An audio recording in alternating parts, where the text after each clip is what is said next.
Last time on Arcane Corps, Gifts of Fear.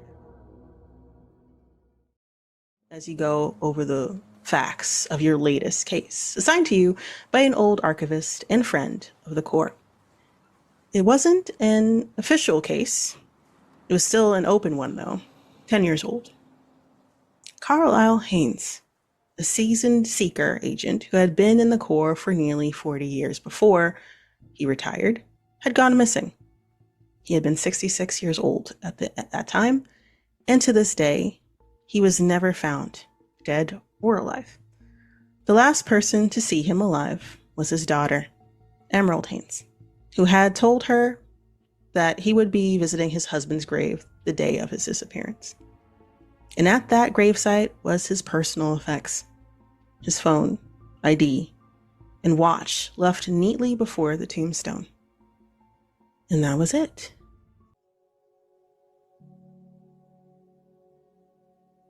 Your father was very important. And from what I know, did remarkable man. Just wanted to know where this led. So, I'm gonna ask one question, and please understand, I'm just curious. Was there anything suspicious around him? Of course there was.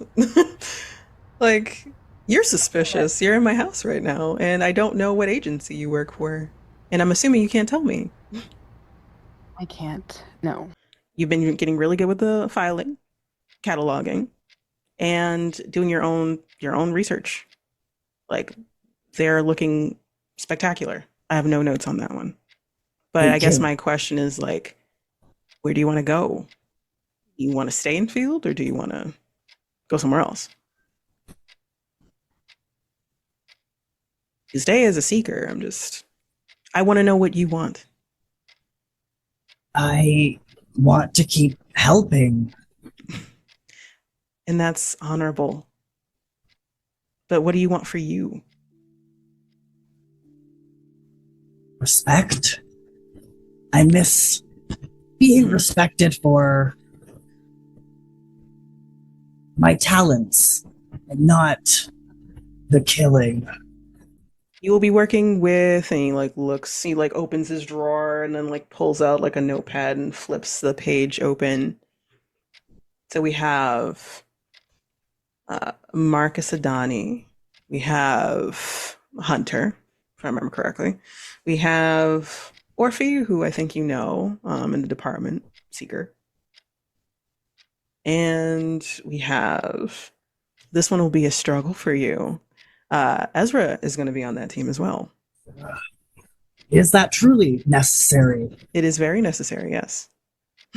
What useful skill can they provide that the other two cannot already provide? He is a well-trained field agent. He respects you greatly. Not really terribly afraid of you. Gifted in magic. Gifted as a hunter. All right, so look. You know about the task force, right? The retrieval task force. They're a part of the seeker branch that tries to bust black market artifacts and stuff. So one of those happened recently, and it was successful, and we got the people, we got the auctioneer, we got the artifact dealer, we got the stuff that they were going to sell before the auction happened. And that's good.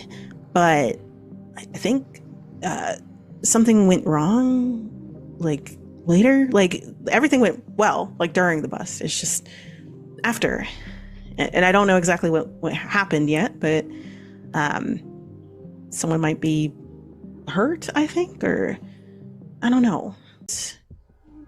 You're a good distance away that knowing they won't be able to see you, but close enough where you can pick up parts of the conversation.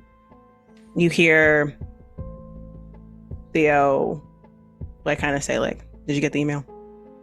Yeah. I am. Normally this doesn't happen this way. Is everything okay? What happened? What's the next steps? Missing person. trying to find out what happened with them. So I'm letting you know ahead of time because I trust you on this.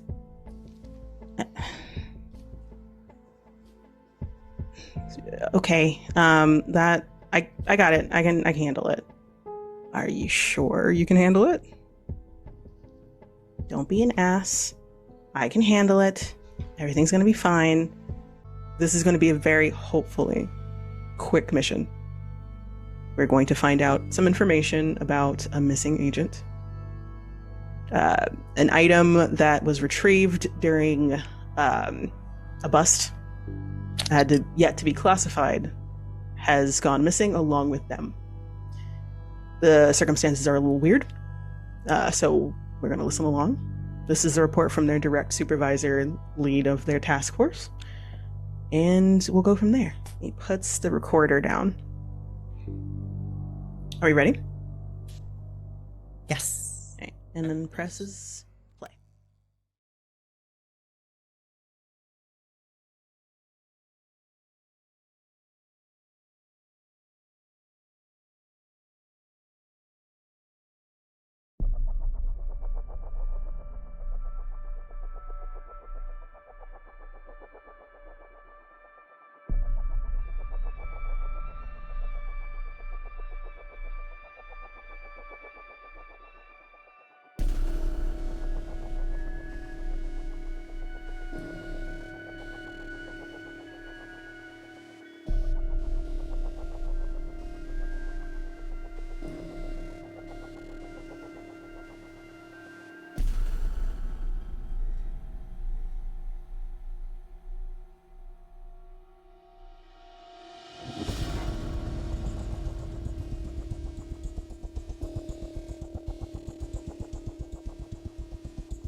Ready?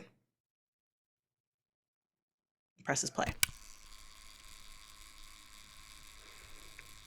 Secret Report 30212.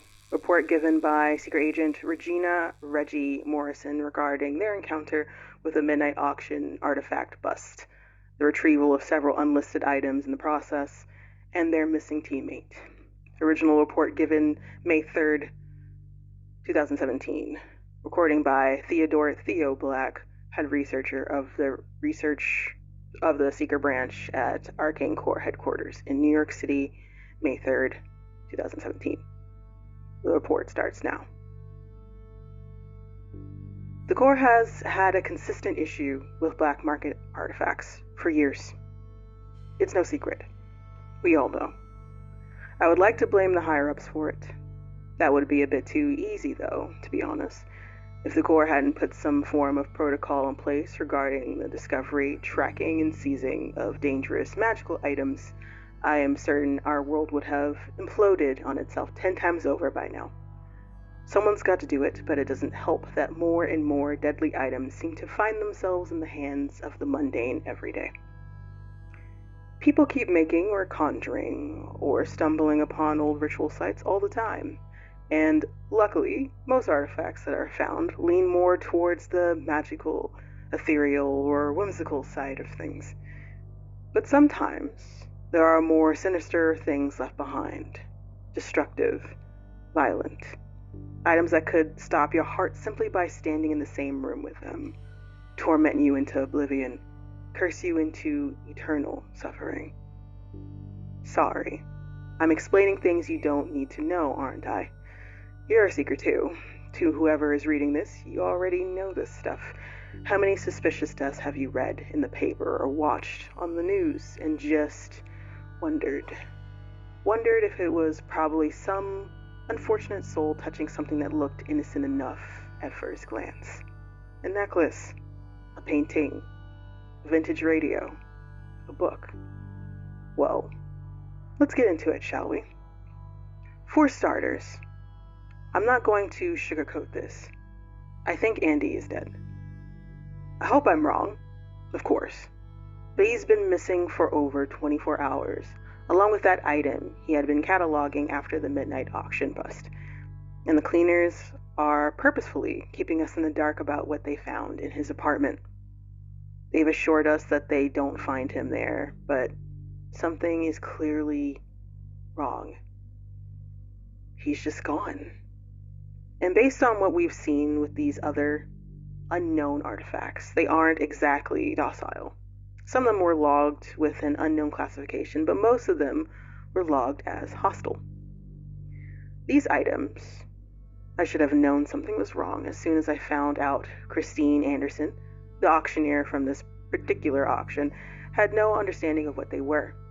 I just thought that she was playing dumb. Con artists tend to be exceptional at that, after all. About a month ago, me and my team of seekers, Juliet Shen, Natalie King, and Andy Parkinson, had gotten a major lead on the next upcoming midnight auction, where it was going to be, who the auctioneer and dealers were going to be at this time, and a list of potential items that would be auctioned. Our task force has been getting better with acquiring this information beforehand, well in advance, creating more relations with the residents of Caligo Avenue, and connecting with trustworthy informants over the last few months has really changed the game for us. This operation was proof that our work was really starting to pay off, which meant our methods would be documented as our ongoing practice in regards to this situation. Next was the planning. Shutting down the auction without them getting wise to what we were going to do is a delicate matter. If they even got a whiff of their event being compromised, they'd uproot everything and either change locations or postpone the event altogether. They have their unique emergency protocols in place, most of which we know nothing about. Mostly because apprehended individuals after these busts would have their memories instantly altered before they made it to the core interrogation rooms, catching them in the act and apprehending the artifact within their possession so that we could properly house them or return them to where they originated from was a part of the process, especially for reporting for documentation later. And we were able to do just that. It wasn't easy, but it was extremely satisfying. We found it at the abandoned subway station in Bronx. We were ready for them. The auction attendees scattered, and when we appeared, just as the first item was pulled out, a cursed painting responsible for the disappearances of many people over the years, the Bloody Harvest. My stomach still churns thinking about what could have happened if we had messed up the process even a little bit. A whole month of planning. Catherine Anderson and the artifact dealer, Devin Rogers, we found out, were quickly cornered and detained. Their conspirators quickly forgotten as their emergency protocols activated. It's fine, we'll get it next time. Going through their roster of items, all of the reported items listed were present, as well as some that we hadn't been able to tie to. It was a solid win, of course. But then there was this crate, all the way in the back of the artifact storage container. There was no markings on them. No stamped stencil titling, no catalog markers that the midnight crews usually use to classify at glances. Nothing. The detainees didn't seem to know what these items were either. They had been adamant. At that time, I thought they were lying, of course. Perhaps these items were the most expensive or the most chaotic. Perhaps something from a private collection that would cost a small fortune for the right buyer. But they didn't budge on this. Not at the site, not in interrogation either.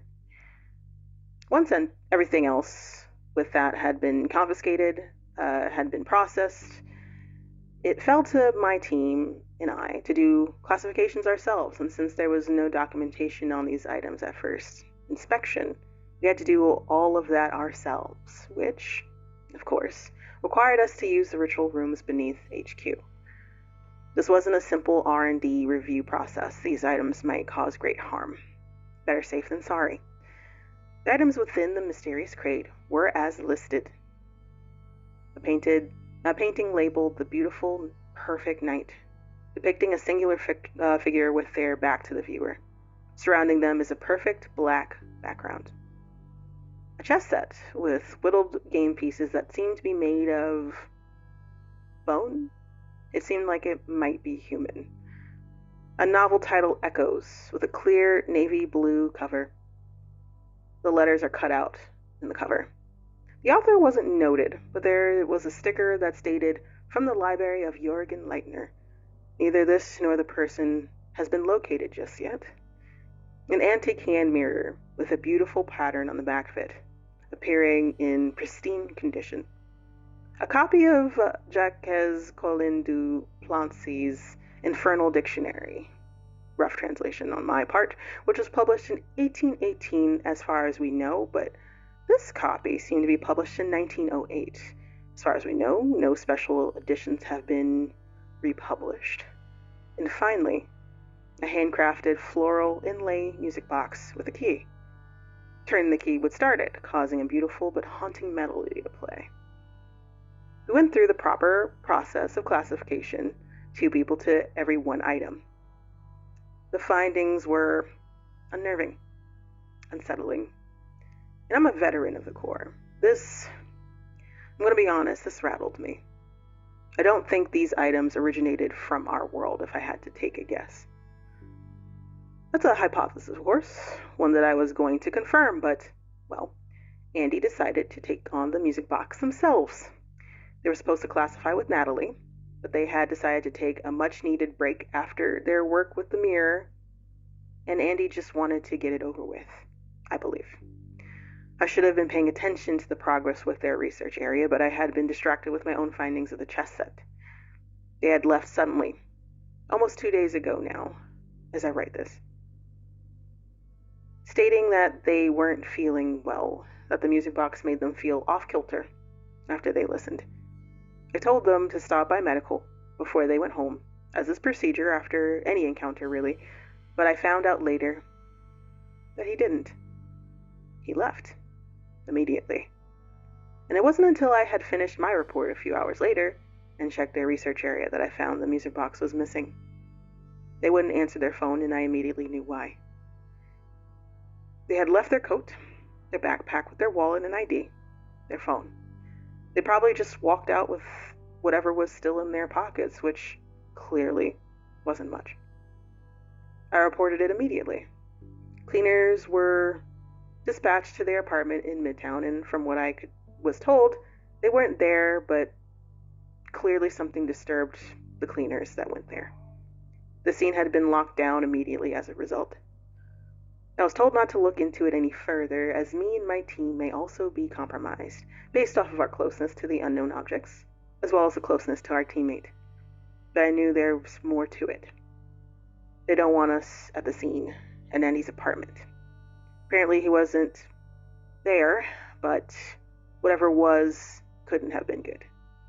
Would it have rattled us that badly that we aren't allowed to help in our own missing teammate's case? Even if we're compromised, normally they'd update us on the situation at the very least. I had a bad feeling about this. The victory of a successful midnight auction bus has kind of gone bitter after all this, especially if that means this immediately put my team in unknown danger. Andy's a good kid. This would be his 4th year with the Corps. I really, really hope that I'm wrong. Report ends. The recording immediately stops. It flicks up. And Theo looks up at y'all.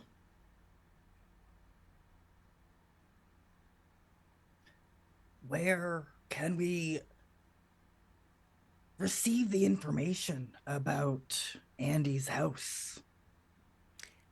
There is a cleaner that is willing to take you to that scene. It's been open for points to the room. It's been on lockdown. It's magic stasis, so no one's been able to touch it until the next investigators go in. I don't know what was found in there, I didn't go myself and no one has reported it to me, but the fact that I had to get locked down in the first place is not a great sign. So yes, I can get you in contact with that cleaner. Thank you. Any other initial thoughts before I give you mine? Ezra also looks up, like is leaning back in his chair, like arms crossed, nodding, like looking around at the room. No, I'm curious to hear yours. What happened to Natalie? What happened to Natalie? The last thing that she was working on, I think she was working on, it like flips through some pages on the table. One of the items, the last one that she touched was the mirror, if I remember correctly. She had a bad interaction with it. I don't know the details about that one, but it kind of rattled her, I think. She stayed behind. She went to medical and like took a rest for a little bit, and she was going to come back to finish once she felt better. But that was she was there for a little bit, I think, and like rates through. Has she completed her task with the mirror? With assistance, yes. She passed it off to somebody else, but she took notes in the room to finish the cataloging. Theo, aside from Andy, what has come of the other people involved? They're all fine, from what I can tell. They're all here and present. You can talk to them if you want to. They are, if I remember correctly, they should be in the break rooms on this floor, if I recall. Last time I saw them. There is also like housing, like above. They don't live here, but they wanted to stay within the core, probably for safety ward purposes. They didn't feel great going home over the last 24 hours. The rest of these items, are they available still to look at?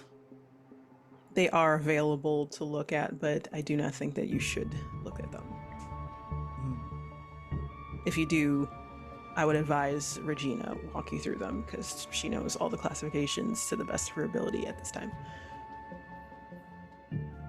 Ezra raises his hand. Theo like looks at him like very bored. It was just like, yes, what is it? So my thoughts here is that obviously that item that had not been classified yet did something to Andy, obviously. It could be anything from a cursed item to a transmutation one of those two option classifications, and it either changed him or it lulled him into doing something. Either or. And then from there, it seems that like his trail kind of stops at his apartment, but granted, we need to do investigation to find out if it went anywhere else. Looks at the room. That's just based off of notes so far from what we just heard. Thank you for stating the obvious. Like Ezra like stares at you. And it is like the blankest stare. Was it obvious? Yes. Well, it seemed like everyone was being quiet, and I wanted to state some facts, and maybe, perhaps, potentially the room, since this is a team work situation, if anyone wants to build on top of that. I started there. But sometimes people need to be stated the obvious, just in case. The most brilliant smile that you have ever, like, just, like, shining and perfect smile, just gorgeous. It's just like, oh. That smile right there is the kind that has an email sign off that says, warm regards. Exactly. Warmest regards. Corporate for fuck you. But it's like... Wow. Okay. If we know that they heard the music box and they left everything behind,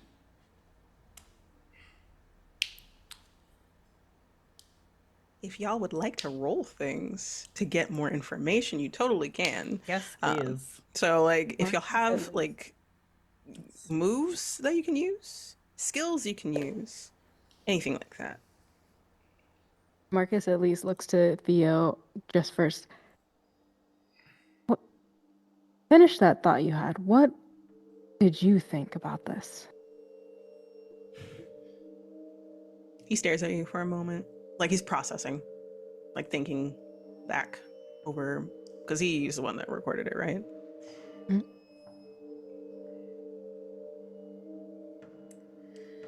Reggie said that they don't think that these items came from our world.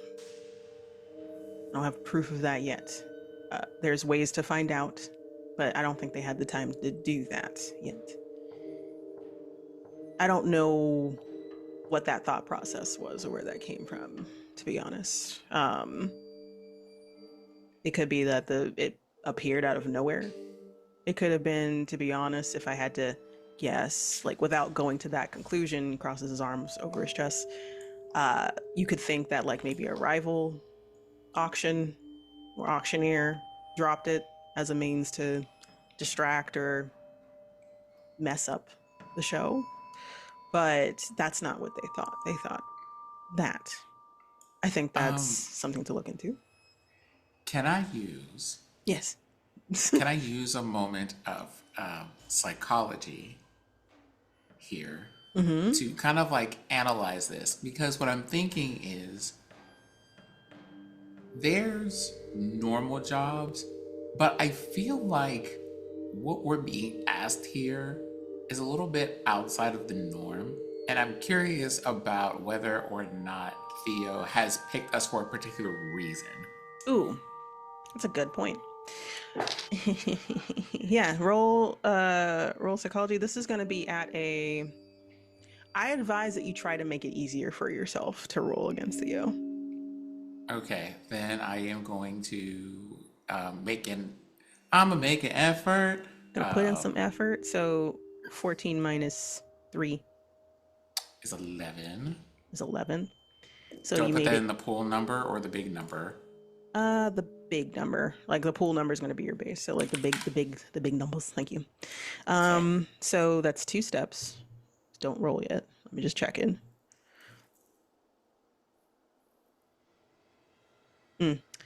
Yeah, go for it. Okay. The best that I could do is like hope that I have like a thing that lets me re-roll that. That's what I have. What'd you get? You don't want to know. I do actually, because it depends. Like if you get like a 1 or a 2, I need to know. Essentially. Oh, it absolutely is a 1. Like I have a nosebleed trying to like read this. So, we get to do it. We get to do it finally. So, you got a 1. That means that I get a free GM intrusion. Now, to let y'all know, I can do a GM intrusion whenever, but if you roll a 1, which triggers a GM intrusion, you don't get XP for this. That's the only difference between one that I give you and one that you roll for. So, this is really good. All right, so can you describe to me how you're looking into Theo right now? Like in terms of his psychology, are you like staring at him? Are you like tilting your head at him? What are you doing? No, I mean, it really is just like me looking, like not even at Theo in particular. It's me looking into the middle distance of this room, like not focus on anyone and being like, now let me try to put this together and hope a Jimmy Neutron moment happens. You're hoping for a brain blast.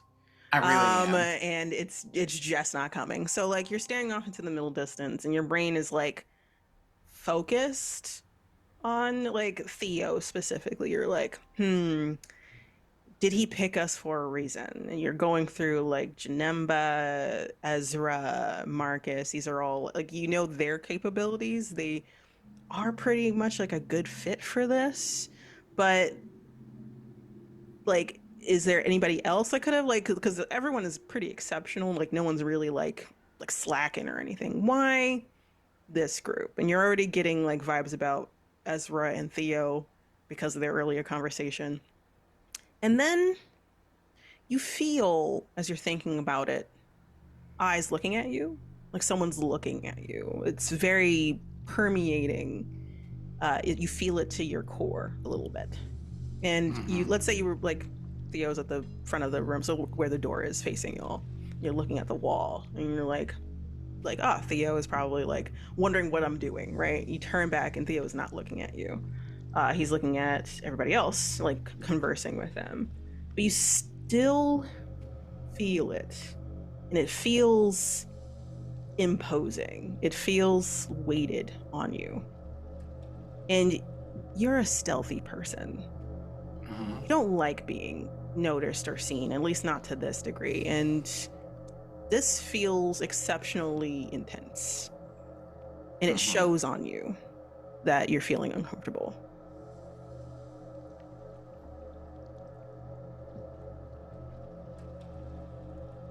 How does that display itself for the group?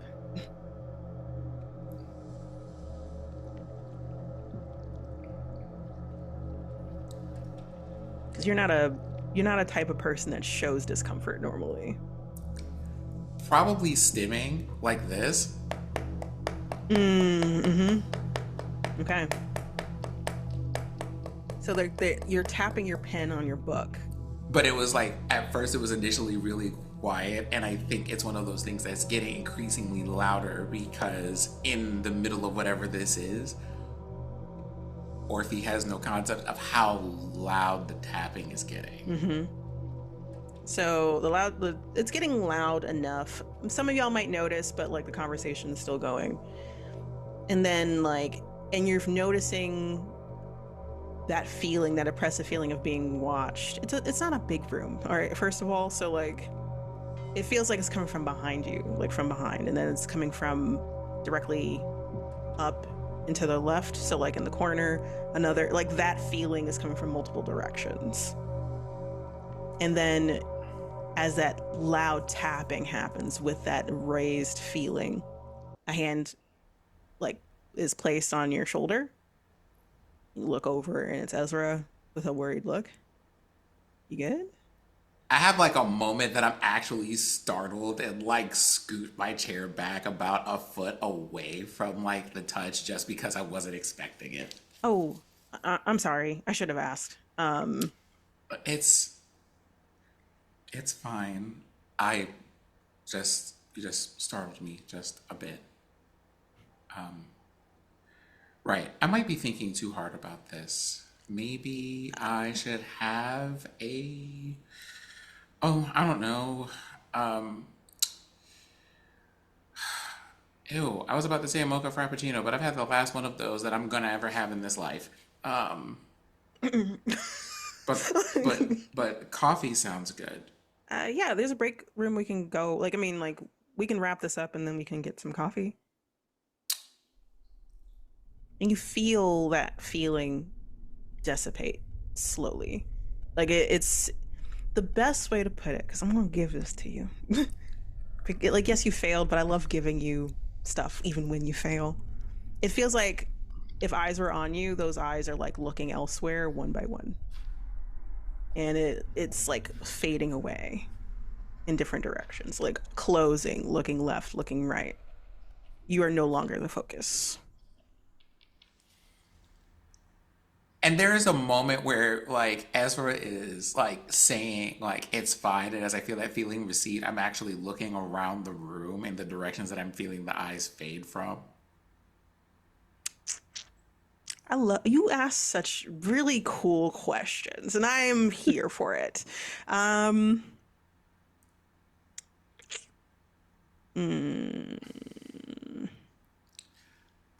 trying to determine if I just give you stuff or if you have to roll for it. You know what? I think. Okay. Why don't I just do the thing that I'm good at doing?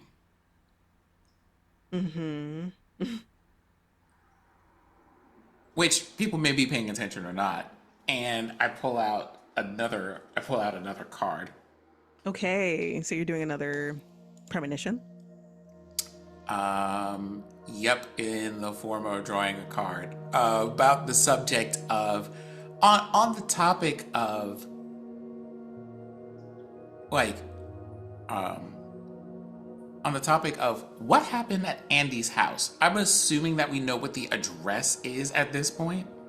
Yes. And we're familiar enough with the city that if someone says, like, hey, here's the address, you would be like, oh, that's that place by or near wherever this is. Ooh. Or it's in this particular suburb or something like this. Yeah. Because we're in, where are we? We're in New York, right? You're in New York. So the location of the Arcane Corps is in Brooklyn. It's really close to the bridge leading to Manhattan, is the best way to put it. So like if like a Lyft ride would be 15 minutes to get to the financial district, which is at the bottom of like the Manhattan Island. So yeah. The card that I drew this time is the Artificer. And the reading for this, when it's upright, is as a person who creates magic with mundane things, is there something that you might find useful now that you previously overlooked? Something that you found now that you previously, like something that's useful now that you previously overlooked. Mm-hmm. Okay.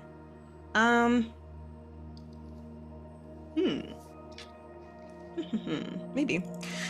So, with that question in mind, and also giving you your thing, because you don't need to spend intellect points because you already have 2 edges, and I think that's fucking neat. You want to know what's going on with Andy's apartment.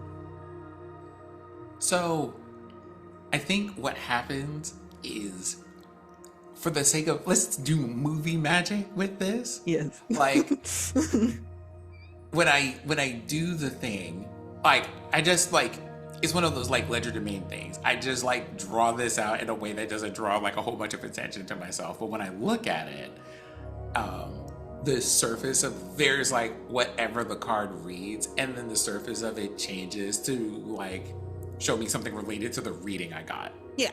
Okay. I see. All right. So, overlooked something that was originally. No, sorry. Using something that was originally overlooked. And like that doesn't have to be a physical thing. I know. So, you're using legerdemain? Like I'm basically being like stealthy in. I'm not trying to make like dramatic thing of using the cards and whatnot. I'm just gonna give it to you, because like people are distracted. So. Ooh, okay. I'm not. No, you're fine. I've assaulted you enough with your failure, so I think you're fine. Oh no. So you stealthily look at the card. It shows and displays the reading, and then it fades, and it initiates those visions that only you can see. If anyone were to look at your card, it would just look like the card. One. In terms of the apartment, you see there's something wrong with the bathroom. This is like a really nice apartment. Like it looks clean, organized. It's a decent apartment. This apartment is Midtown Manhattan. It's dark. Like there's like one blind open, essentially, like one of the like their drapery is like pulled apart, and just like a perfect line coming through of that gray sun that's coming through. It's a perfect diagonal cut across the living room, over the couch, across the kitchen to like one of those bathrooms that a guest would go into, not like your private bathroom.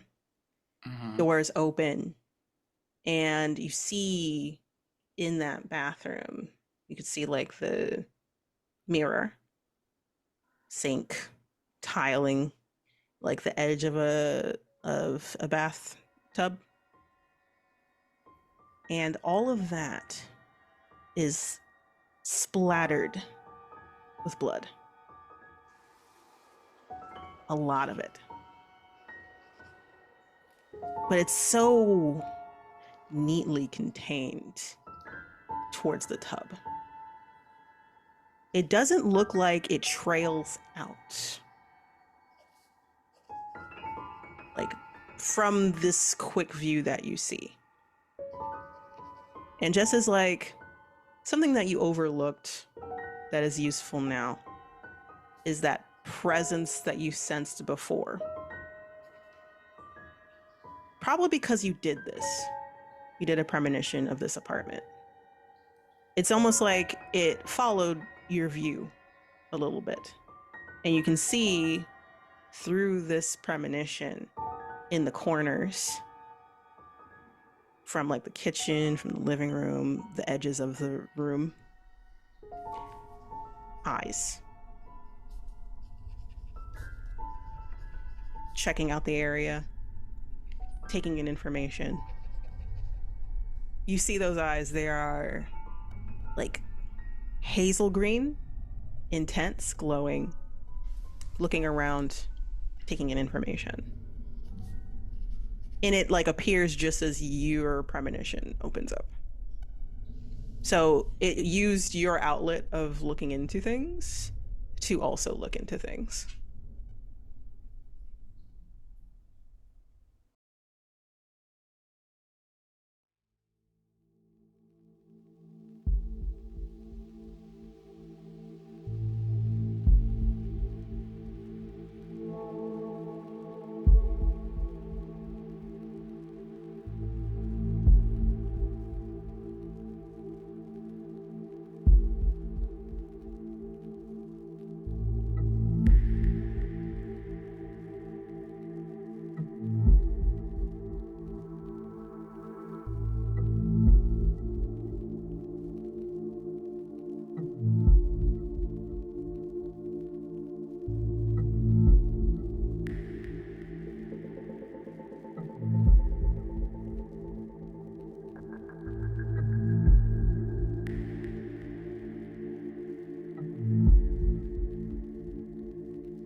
You see those eyes, they are like hazel green, intense, glowing, looking around, taking in information. And it like appears just as your premonition opens up. So it used your outlet of looking into things to also look into things.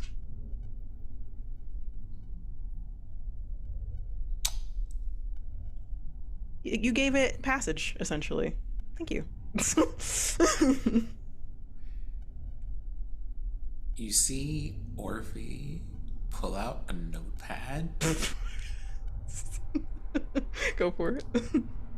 and just start drawing, like trying to make a rough sketch of the room that they saw. Okay. And you see like a very roughly drawn comic of like a door leading into a bathroom, like dark colors for a trail of blood where there would be.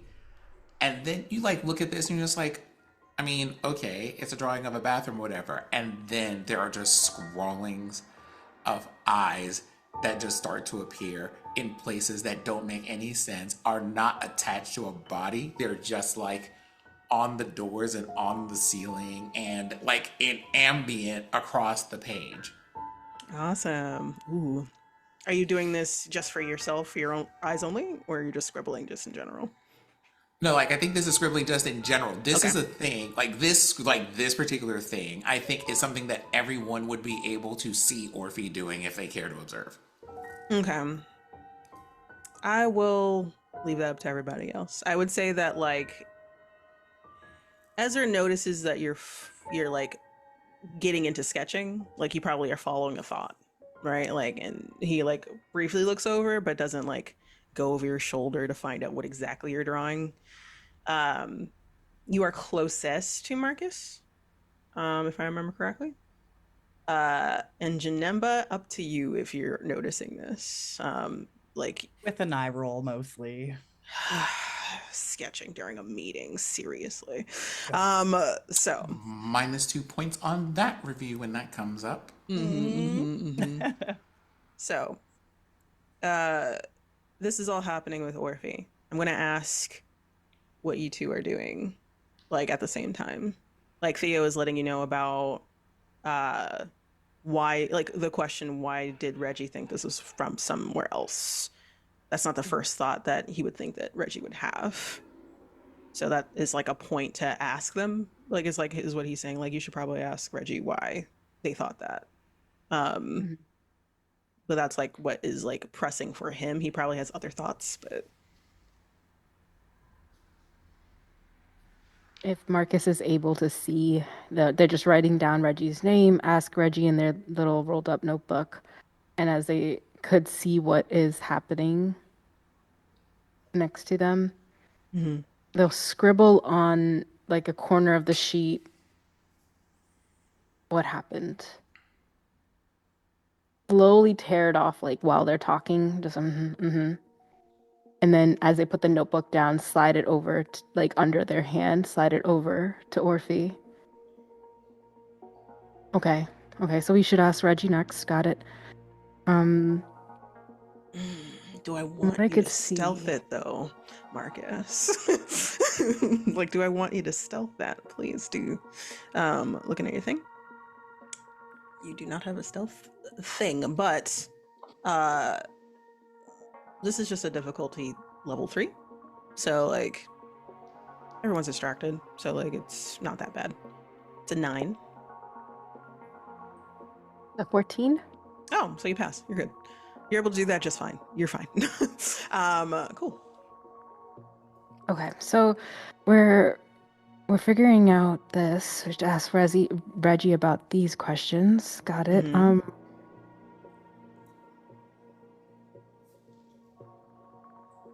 Missing items. Not missing items, sorry. Unknown items.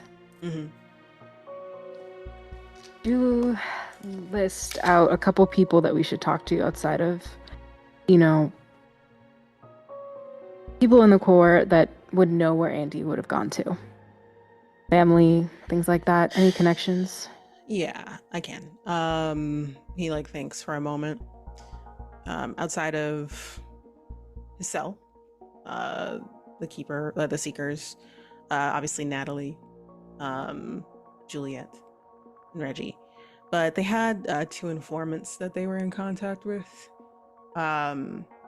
that helped them with all this in the first place. Those are the only other people they really operated outside of the Corps with. They're in Caligo Avenue, which above table for everybody. Caligo Avenue is a magical street that's only accessible through magical means. It looks like a normal city block, but clearly it's not a normal place. You can only get there usually if there's a magic practitioner there of some sort to get you there. Mm-hmm. Corps members have access to it. And he says,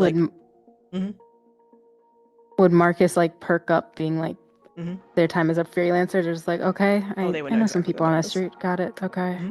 So if you know, there's the Night Creatures Lounge there. It's great for, it's usually open all times of night. Run by 2 people.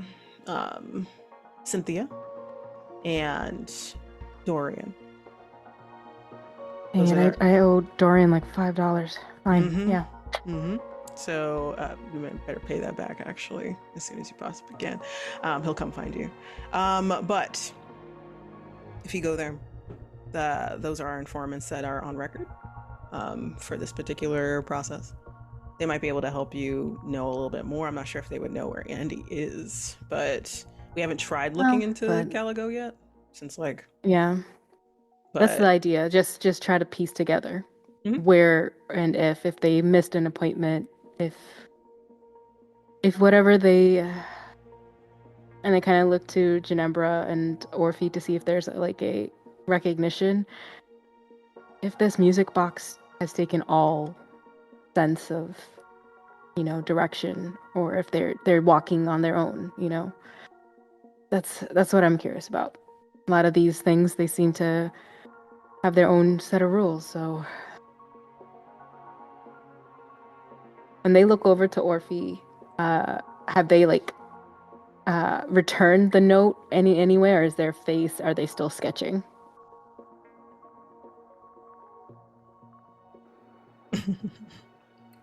They are still sketching furiously and are unaware of the world. So, at the end, what does your note say that you slid to them? What happened?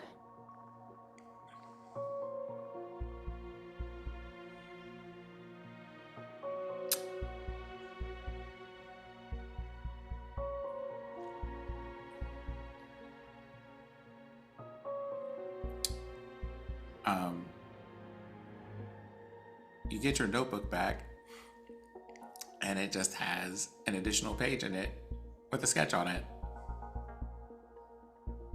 So you just pass the sketch to what you saw, along with the rest of the notebook. Yeah, obviously. You just put it in the notebook for Marcus to see. Okay. Yeah, they're holding the notebook as if they're talking and writing. They slide it over the other one and open it back to that page.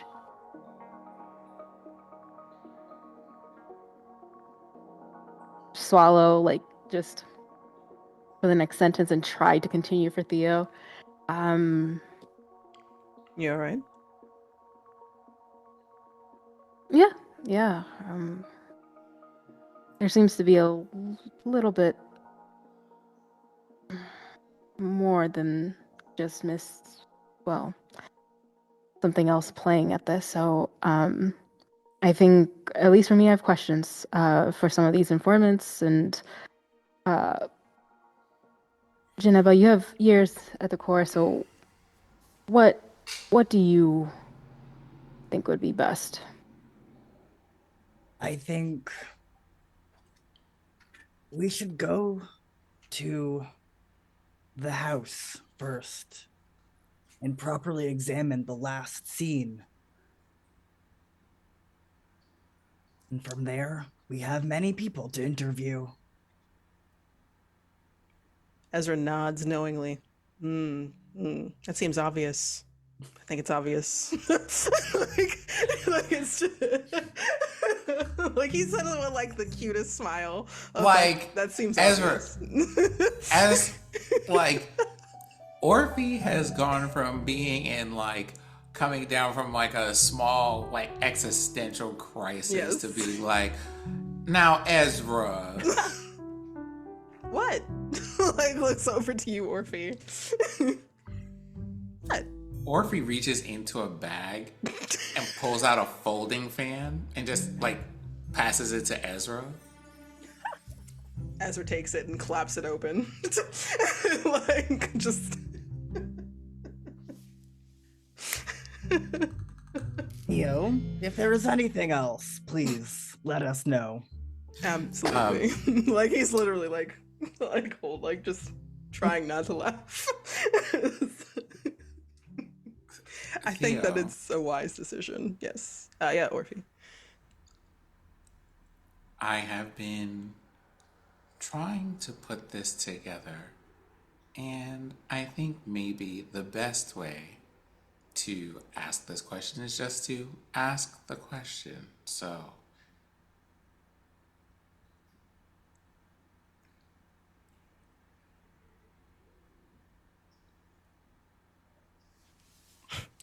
of Don't the leave me in people that suspense. Don't leave me in suspense. Come on now. I will, I will attempt.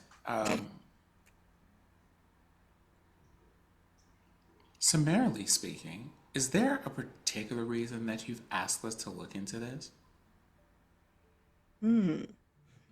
Like smiles at you.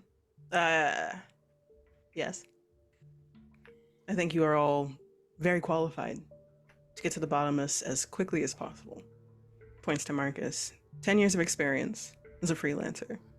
Has seen a plethora of things, my understanding. Correct, Marcus?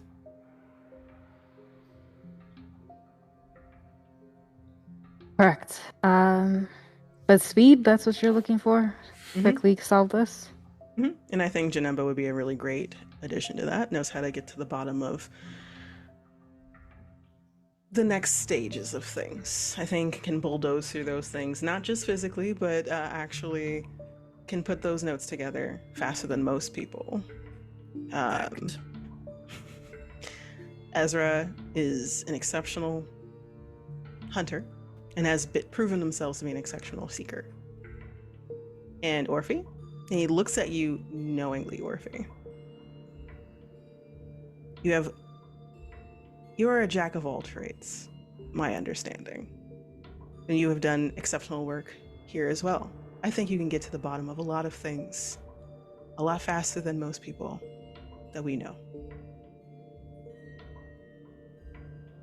I think with all of your skills combined, y'all can get to the bottom of this within less than 48 hours. Maybe I'm tooting my own horn on that one, but I think that y'all can do this.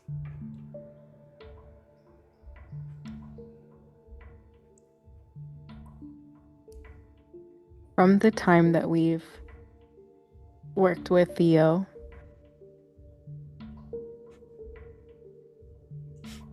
how safe would Marcus feel as they're holding that sketch in their hand to bring that up? Oh, how safe would you feel to like give that to Theo? Or just like to the table? And this is also kind of looking at Orphe's like Disposition. Disposition. Thank you. Yeah. Do you try to make eye contact with me about whether or not that's a good idea? Yeah. Oh yeah. They're like their hand is on it, and they hear Theo say that about the speed, and they had turned fully to you. Just There is like this almost imperceptible shake of the head, like, do not do that. Orfi is in the middle of writing in a note, like is in the middle of writing something. Okay. I will let you know, Marcus, that you do feel, personally, you feel comfortable telling Theo, would feel comfortable telling Theo about this. But They'll note that, but with that because reaction, Orfi like said, no, don't do it, you're like, I'll respect what Orfi wants to do, and you will not present it. And they just put it away and like put the notebooks together. But they look at Orfi saying, "Got it." Like just a nod, as if they're also nodding to what Theo is saying. A nod and a little tilt of the head, saying, "Later." All right, I'm gonna need you to do something, because as much as I love that y'all are doing some like incognito shit, y'all playing in Theo's face right now. So I need you to like, he's busy, like it's fine, but you've done it enough where I'm like, I might have to ask you to roll. I am also going to openly hand Theo a folded note. Oh, cool. So openly, like, here. Here, like boss. I'm not even gonna be stealthy about it. I'm just going to go. I'm gonna hand it to him, and when he looks at me, like I'm sure he will, he's going to say, "Review this at your convenience, and maybe text me later about it." Raises an eyebrow, but does take it and puts it in his like coat pocket. Okay. Weird, but I'll take it. Is there anything else that you need from me? You can contact me via text, of course, call. I'm going to be here the whole time until, like, to be honest, this gets solved. So I would advise, obviously, talking to Reggie. Obviously, you can go to the apartment. You have, like, the contacts that you can reach out to. Obviously, please dive into it, and then let's find out what happened to Andy. Yes. As Reggie has said, he's a good kid. He deserves to be brought back. So, I'm gonna wrap here. Janemba. Let me look at your thing. You don't have this skill, but like you could still roll for it. Okay. Psychology. And the only reason why I'm asking you to do this is because, and I might make it easy for you because you know who this person is. Mm-hmm. Psychology on Theo. Oh. 11. All right, so this was like a level 3, so you do pass. Cool. It would have been a 4 if you did not know him well. Theo is really good at guarding your emotions. Super professional most of the time. Likes to be a little sassy bitch sometimes, but most of the time it's super professional. Very protective of any members he sends out, kind of thing. Mm-hmm. You know him to be really protective of any seeker agents he sends out. Checks in, to be honest, is like an ideal boss. Granted, according to you, because you haven't really been in like a corporate setting long, in comparison to like obviously hell. But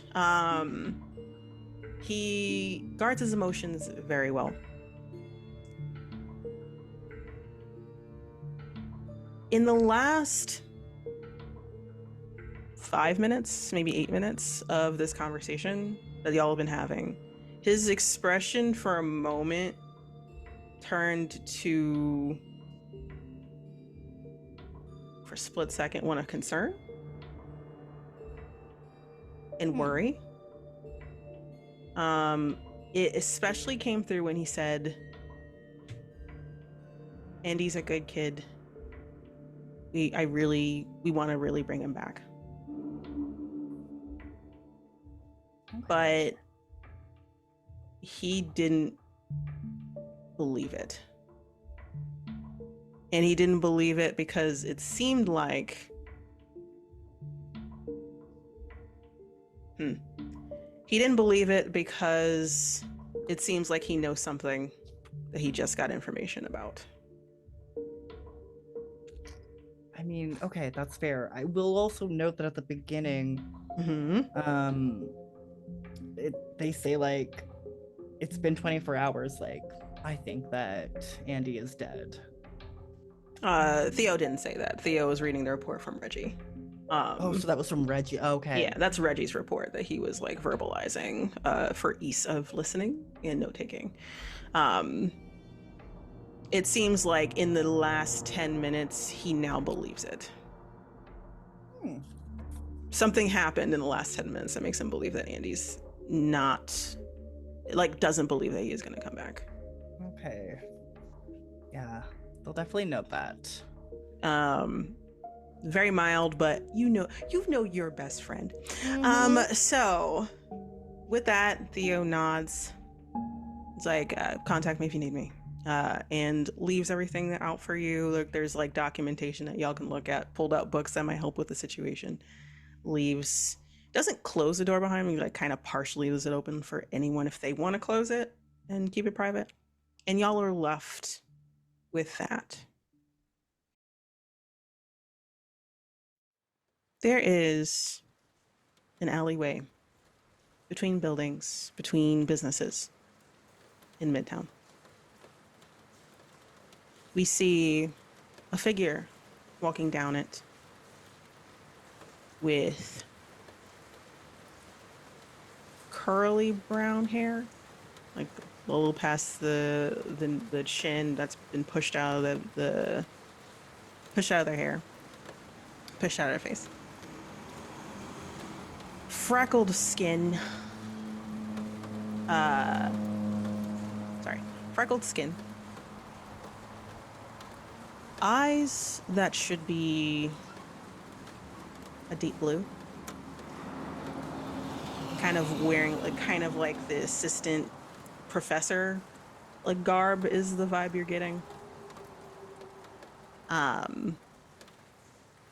They walk stiffly, like they just got up from like bed, like, or like they had a horrible workout.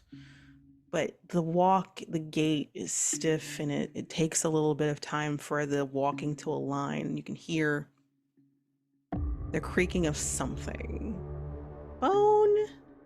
That doesn't sound correct. I don't think that fits. The clothing doesn't fit quite right. Plaid, sweater vest, jacket. But then as that figure shifts, it matches the clothing. It tries to match the clothing to the best of their ability. And the neck, like, adjusts to be a little taller to right the height. And those eyes, as they walk out of the alley, look glazed over. As it looks back and forth, see where to turn, makes a left. Those eyes look like they're made of glass or marble. Not unlike an animal in a taxidermy shop. And they blend in with the crowd.